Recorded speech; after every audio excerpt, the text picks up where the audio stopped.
Hi friends, welcome to Ratna smart kitchen.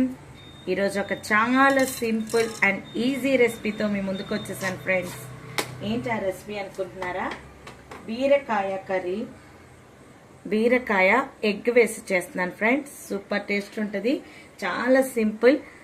Beginners కూడా చాలా ఈజీగా చేసుకునే విధానంలో మీకు చూపిస్తాను. ఒక్క 10 నిమిషాల్లో అయిపోతుంది ఈ కర్రీ అంతే. ముందుగా ఒక కడాయి పెట్టుకొని అందులో ఆయిల్ వేసుకొని పోపు సామాన్లన్నీ వేసుకోవాలి. అలా వేసుకున్న తర్వాత ఒక ఆనియన్ కట్ చేసుకోవాలి నిలువుగా. మీ ఇష్టం, ఏ విధంగా అయినా కట్ చేసుకోండి. అందులోనే కరివేపాకు కూడా వేసేస్తున్నాను.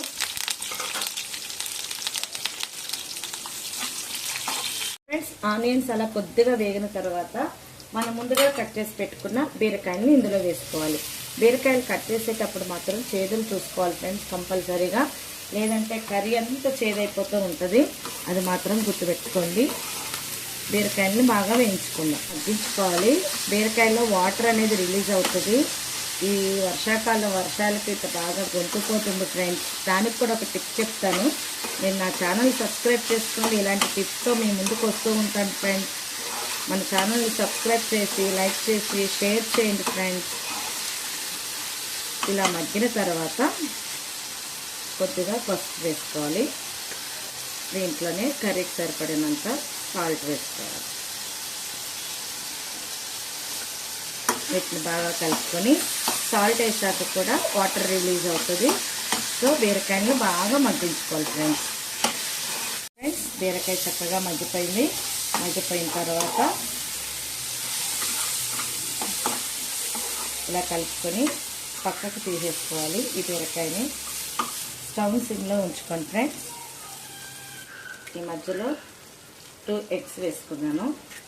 నేను 1/2 kg బీరకాయలు తీసుకున్నాను ఫ్రెండ్స్. వాటికి ఒక 2 ఎగ్స్ వేసుకున్నాను. ఎగ్స్ అనేది మన ఇష్టం. మీరు ఎగ్ ఎక్కువ తీసుకోవాలనుకుంటే ఇంకొక 2 అయినా వేసుకోవచ్చు. అలా వేసుకొని ఫ్లేమ్ తగ్గించుకొని ఒక్క 2-3 నిమిషాలు కదపకుండా అలా పెట్టుకుందాం. చూడండి ఫ్రెండ్స్, అలా మగ్గిన తర్వాత కొద్దిగా అయిన తర్వాత ఇందులోకి ఒక 1/2 టేబుల్ స్పూన్ వరకు ధనియా పౌడర్, 1/2 టేబుల్ స్పూన్ జీలకర్ర పౌడర్, పించంతా మిరియాల పౌడర్, కొద్దిగా కారం. ఆల్రెడీ మనం సాల్ట్ వేసేసాం కాబట్టి ఇందులో వేయని అవసరం లేదు. ఒకవేళ తక్కువ అయితే మనం వేసుకుందాం ఫ్రెండ్స్. అప్పుడు ఈ ఎగ్ని ఈ విధంగా కలుపుకోవాలి. చూడండి ఫ్రెండ్స్, ఫాస్ట్ ఫుడ్ సెంటర్లో కలిపినట్టుగా మనం నూడిల్స్ని కలిపినట్టుగా ఈ బీరకాయని ఎగ్ని బాగా కలిపేసుకోవాలంటే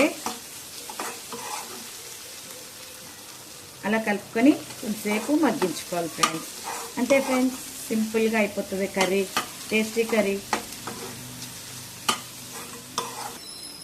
అంతే ఫ్రెండ్స్, అయిపోయింది. ఫైనల్గా ఇలా కొత్తిమీరతో డెకరేషన్ చేసుకుంటే బీరకాయ ఎగ్ కర్రీ రెడీ అయిపోయింది. చూసారా, ఎమ్మీగా ఉంది. నేను కొద్దిగా కారం యాడ్ చేసుకున్నాను ఫ్రెండ్స్. మీకు ఒకవేళ కారం సరిపోలేదనుకుంటే కారం యాడ్ చేసుకోవచ్చు. అంతే ఫ్రెండ్స్, ఎమ్మీ బీరకాయ ఎగ్ కర్రీ రెడీ అయిపోయినట్లే. అయిపోయింది ఫ్రెండ్స్. స్టవ్ ఆఫ్ చేసేసుకొని సర్వింగ్ బౌల్లోకి సర్వ్ చేసేసుకోవడమే. ఈ వర్షాకాలం కంపల్సరీగా మనం తినే ముందే అన్నం కూరలు వండుకొని తింటే మాత్రం మంచిదండి. పిల్లలకు కూడా అలా వేడి వేడి పదార్థాలే పెట్టండి. తినటం వల్ల మనకి చల్ల వాతావరణానికి ఆ చల్లదనానికి తినాలనిపించదు. ఇలా వేడి వేడిగా తింటే హెల్తీగా ఉంటారు. మరి మీ ఫ్యామిలీ ఆరోగ్యాన్ని, మీ పిల్లల ఆరోగ్యాన్ని కూడా కాపాడుకోండి ఈ టిప్స్ తోటి. సరే ఫ్రెండ్స్, వేడి వేడిగా పొగలు కక్కుతూ ఉంది. ఈ విధంగానే పిల్లలు మనం తినేద్దాం.